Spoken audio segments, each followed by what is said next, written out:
Hi everyone.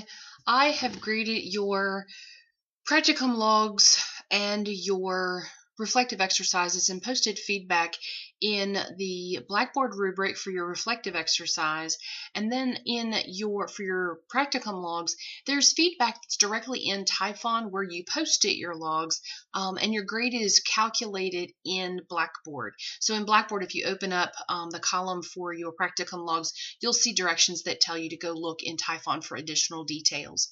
I'm going to encourage you to take the time to go in and read that information, especially with your practicum logs as you begin to prepare for your practicum log 2, which is due in week 6. Start thinking about changes that you're going to need to make or any areas that you want to brush up on.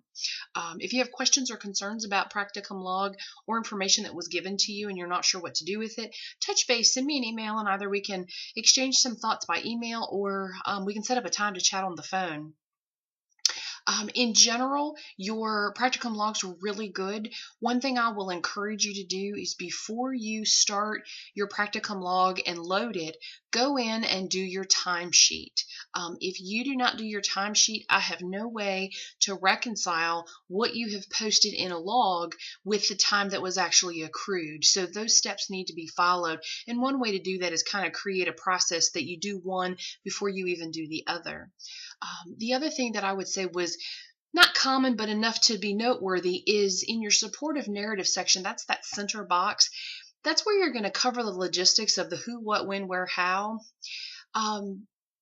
In addition to the mechanics and the logistics of how you spend your time, you're going to add your personal thoughts about how you spent your time. So you've got some really objective data about just what you did, what meetings you attended, who you talked with, what you accomplished, and then your own thoughts about what that experience was like. Pearls of wisdom, aha moments, the things that you think about and go, wow, I never knew this.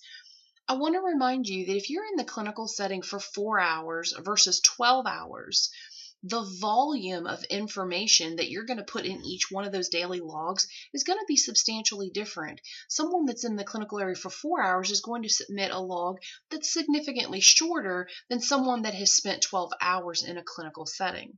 So if you've spent 12 hours in a clinical setting, I'm going to want to have a pretty good idea of what you actually did for those 12 hours. Now, I want to caution you, please know that that does not mean I want a micro level review of every single moment, every single hour, but a broad gist, a good idea, so that when I read your log, it looks like you were there for 4 hours versus 12 hours. It needs to be supportive. Aside from that, everything else looked good. Your reflective exercises, this is one of those assignments that I really enjoy reading because it gives me a window into your world. My heart hurts when I read some of the experiences that many of you have had when you looked at conflict from your professional worldview. So many of you are dealing with things right now that are extremely stressful. Many of you talked about staffing issues, process issues, organizational change issues, interpersonal issues between physicians and nurses, patients and families, nurses and patients. All of those are significantly stressful and can lead to professional burnout. As a nurse leader, you're going to monitor your environment and really assess how your staff are handling organizational conflict and whether it's wearing on them, and do some step-by-step measures to protect them and guard them and help them be resilient. I want to remind you that that's something you need to do for yourself as well, that self-care. Sometimes we forget to do because we're so busy taking care of our team and we're so busy taking care and protecting them that we forget that sometimes we're in harm's way as well, and we get tired too. Your classmate Heather, there's two Heathers, so I'll give the last name Heather McKee, did a really good job of talking about the role of a nurse leader in conflict management. Heather wrote that as a Christian nurse leader, it's important to not lose faith in conflict management and its processes. If followed correctly, it can be successful and lead to complete resolution. Matthew 5:9 reminds us, "Blessed are the peacemakers, for they shall be called sons of God." Nurse leaders are often seen as the peacemakers of the nursing profession. And Heather is exactly correct. And when we are in the position of being peacemakers, when we are in the position of guarding our folks, it is as important that after we're done, that's a strategic part of our job. It's what we're strategically called by God to do. So it is a higher calling as well as a professional calling. We have to know that it wears on us. So I want to give you kind of some thoughts about how you should go about doing that, and how you take care of yourself in the middle of crisis just to protect yourself. So that's last week. The only thing I want to mention about week 5's work is you're going to take the concepts that you covered in week 2's quality issue, and you're going to apply them to a voiceover PowerPoint. Folks, I'm going to tell you that this assignment is 10 to 12 minutes.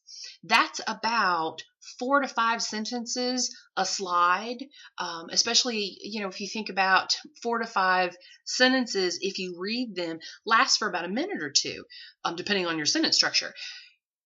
The longer you make this PowerPoint, the more unwieldy it's going to get from a technology standpoint. I want you to tell me what you know. I want you to talk about your topic. I want you to talk about innovative solutions to the problem.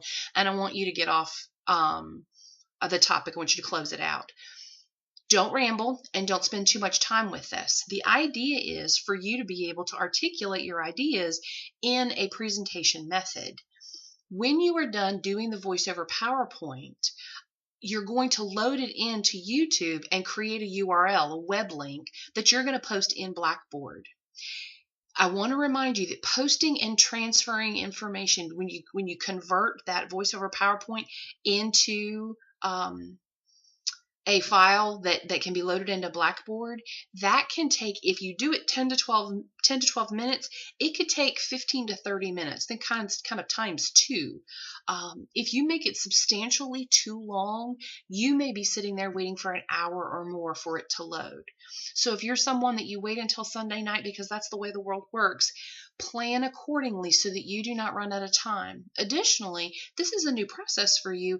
Please do not wait until Saturday or Sunday when you may encounter logistical issues and are going to have to be contacting the help desk to resolve these issues.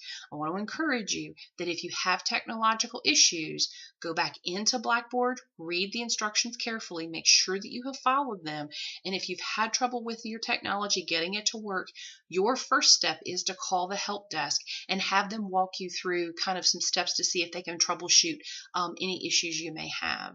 I hope you enjoy this part of the assignment. I'm looking forward to seeing your work and being able to hear your voices and get an idea of what your thoughts are about quality. I think that's it for this week. It is a little after 10 here in the East Coast of Virginia. I have a confession.